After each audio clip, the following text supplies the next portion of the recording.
What is up, everybody? My name is Augie Schmidt, and I'm a top producing commercial real estate advisor here in Central Florida. And I make these videos for you to be better and more informed and make more money, hopefully in commercial real estate. So in this video, we are going to go over 7 commercial real estate terms you should know if you are going to be in this business.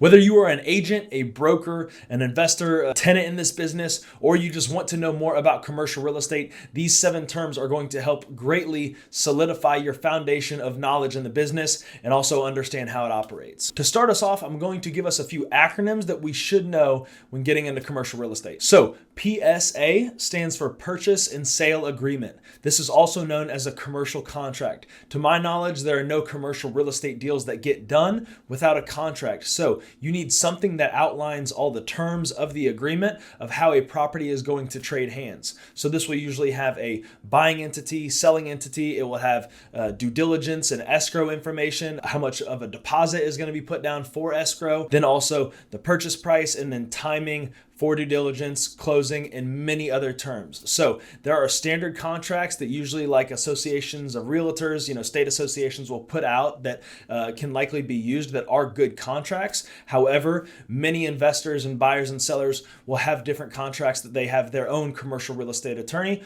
put forth. So if you are negotiating one of these contracts, I always recommend that you consult a commercial real estate attorney that knows these like the back of their hand, and they can help you out and explain all of the legal language, because as an advisor, as a broker, that's not my job. I can give insight, but I do not want to consult on a legal matter. I leave that up to the attorneys. Next up, we have an LOI, which stands for Letter of Intent. And this is usually a precursor to a PSA. So LOI, in other words, is an offer. So usually this is put forth to discuss main business terms of a commercial real estate transaction. So this is usually 1, 2, maybe 3 pages long, but it just highlights the main business terms of the buying and selling entity, purchase price, closing date, due diligence timing, all of those things. So a buyer and seller can hash out the preliminary terms of the business before moving to a formal contract. As I said before, usually attorneys are involved when contracts are switched back and forth. Those are usually much longer and take much more time to negotiate and go back and forth on,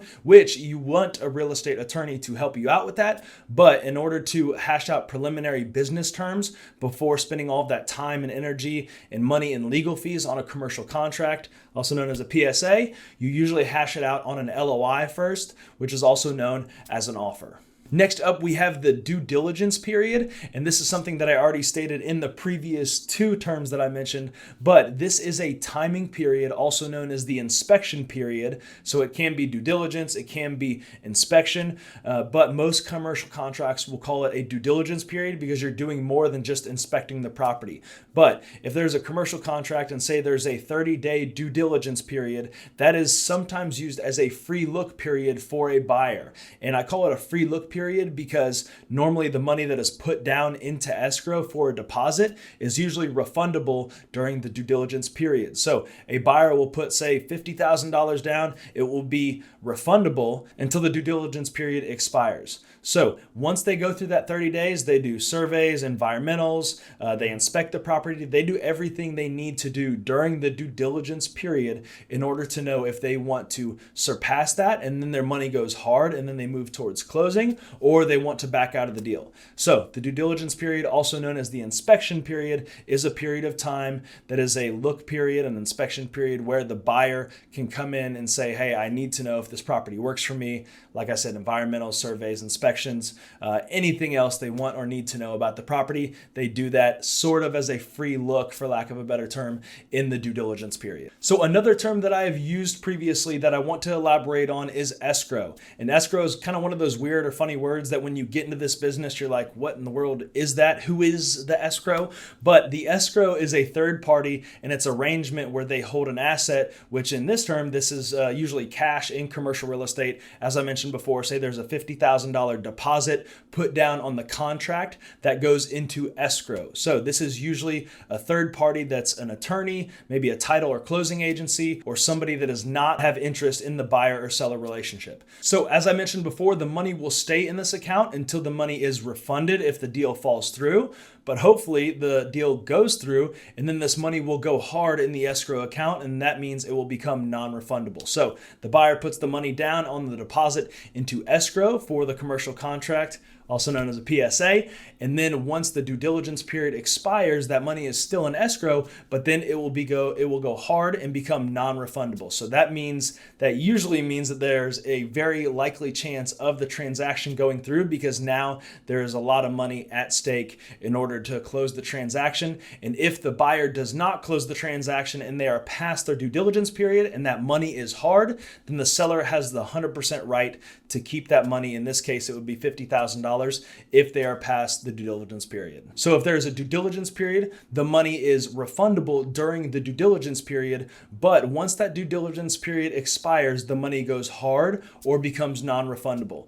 Normally, when the due diligence period expires, there's a lot of money at stake. Say in this case, there was $50,000. So that drastically increases the chances that a deal is going to get done once the buyer is past the due diligence period. Because this says, hey, we're past due diligence, we're comfortable with the property, the money is in escrow, and hey, we're most likely going to move forward with the transaction. Now, if the buyer does not decide to go through with the transaction while the money is in escrow and they are past due diligence, this money becomes non-refundable. That means that the seller 100% has the right, if it's according to the contract, which it normally is, they 100% have the right to keep that $50,000 that the buyer went hard on, and the money will be released from escrow and it will go to the seller, and the transaction is terminated if the buyer cannot follow through. Up next, we have offering memorandum. And this is a brochure or marketing flyer that is usually put forth by a commercial real estate advisor, a brokerage, or an investor. They might make their own offering memorandum, but I wanted to explain this term because it is often mixed up in the industry. So when a property is marketed, usually there is a marketing brochure or flyer, and that is put forth, and there are just general things about the property and say, hey, this is what it looks like, this is how many square foot it is, acreage, and all the other details about a property are in a marketing brochure or flyer. But what makes it an offering memorandum is if there is sensitive material in that marketing brochure. So for example, if there is an investment sale and say there's 10 tenants in this property, all that tenant information is what's considered sensitive. Normally there's an NDA, a non-disclosure agreement, or a confidentiality agreement that is signed in order to receive an offering memorandum, because in the offering memorandum, it will have all of this information about the tenants, when their lease started, who the tenant is, how much money they are paying in rent when their lease expires. So all of these things that would be considered as sensitive information, that is usually in an offering memorandum, which is what differentiates it from an offering memorandum to a marketing brochure and flyer. Like I said before, there's usually an NDA to receive an offering memorandum because of the sensitive material that it contains, and that is the main difference. For the last two terms that I'm going to cover in this video, it is going to move more from the transactional marketing state and how deals get done, more to some tactical investment criteria that you are going to want to look after if you are looking at investment grade commercial real estate. So to start us off, we have NOI, which stands for net operating income. And this can be a whole video by itself. I will probably make another video about NOI in the future, but long story short, it is the income minus the expenses that it takes to run a property, and that will produce your net operating income. It's also known as profit sometimes, but in a commercial real estate term, it is going to be known as the NOI, or the net operating income. And one thing I just want to touch on here, like I said, this could be a video by itself, but one thing to know about NOI is that it is operating expenses that are taken into account. So at the top you have income, but in specific rental income, and at the bottom you have expenses, but specifically operating expenses. So there are many things that are not included in operating expenses that people can get mixed up, or sometimes people try and include. But when trying to calculate an NOI, you truly just want to focus on what it takes to operate the property. So there's going to be taxes, there's going to be insurance, there's going to be repairs and maintenance. Sometimes management is included in operating expenses, but it is expenses that it takes to run the property. So one thing that is not included in an operating expense, which people usually get mixed up, and it really shouldn't shouldn't be in there is a mortgage payment. So who knows what the mortgage payment is going to be for the next buyer or the next person that owns the property. They might not get a mortgage on it at all. So it's not an operating expense. That is a personal expense. And there is many more personal expenses that should not be in operating expenses, but I just wanted to cover a few so you are familiar with them and know that it is all the expenses that it takes to run the property. So rental income minus operating expenses equals your NOI, which is net operating income. And last but certainly not least, we have our cap rate. This is also known as a capitalization rate. This is a major metric for valuing commercial real estate investment grade property, probably over the past 10 years or so. So before then, people used to use IRR mainly, and people still do use IRR, which is internal rate of return. But cap rate or capitalization rate is a much more standard metric that is used across commercial real estate today.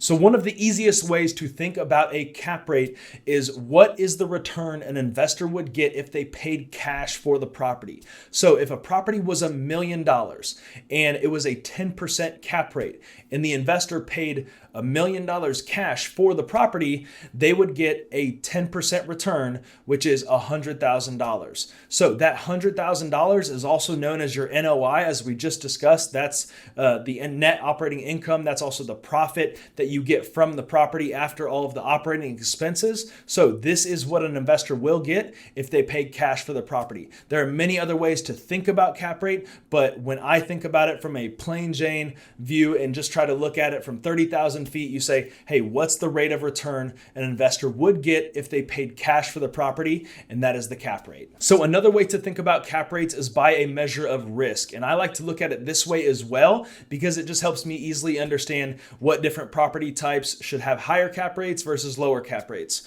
So if there is less risk involved, it is going to be a lower cap rate or a lower percent return for the investor because there's less risk involved. That is for sure mailbox money that is coming in. So for example, say we have a Dunkin' Donuts that is corporately guaranteed on a brand new 10-year lease. There is very little risk associated with this property because Dunkin' Donuts is probably going to be open in a month, in 5 years, in 10 years. They will likely renew their lease if this is a good location. So when buying this asset, investors are willing to accept a lesser of return because they know it's a more secure investment. On the other side of this equation, we have riskier assets. And for this example, let's use a mobile home park. So say it's a 20-unit mobile home park in our market and there's month-to-month tenants. This would usually call for a 10 to 12% plus cap rate, depending on how much work is involved. And not exactly how much work is involved from a money perspective. This is just more of a time and energy perspective because money that's spent fixing the property up, that's more of a capital expense item,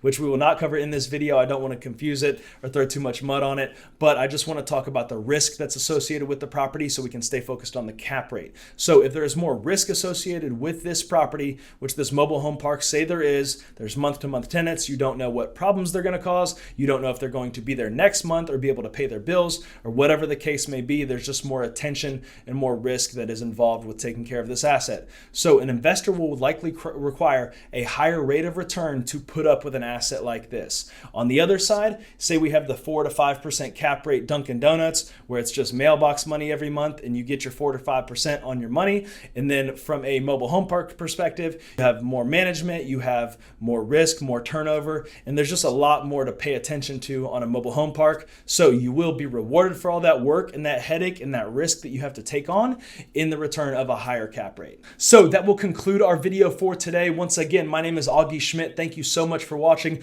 Before you go, please like and subscribe to this video. Also, drop a comment and let us know what you want to hear next time. It truly helps us put out better content, and the like and subscribe helps us go further, faster. So thank you so much, and we will see you on the next one.